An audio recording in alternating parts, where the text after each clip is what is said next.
За өнөөдөр Монгол морины бас нэгэн гайхамшиг хоолтын гол болгосны Баян өндрөх багийн малчин дэгжирхий одоо сарын өмнө даваа өнгөрд одоо хултсан 10-аад байцсных нь нэг нь одоо ингэж нутагжуугаан гажирлж ирсэн байна. Эзэн одоо ирэхээ байцсаа уужаад ингээд хөөгөө явж байна. Саран дэвсгэр тас тамхтай байцсан өрхий.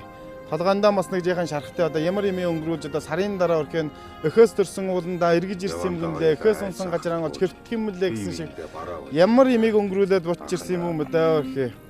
Монгол адууг одоо 1970-аад онд одоо Вьетнамаас одоо ар алхаж бутж ирсэн ажраг байна гэхэд одоо бас хэдэн зуун газрын чанаас бас нутагтаа ирсэн байцсыг үжээд өнөө өөрхилж байна. Шивэний толгой сүлээд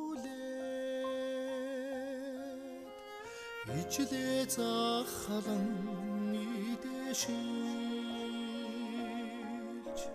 нутга зорин тэмүүлсэ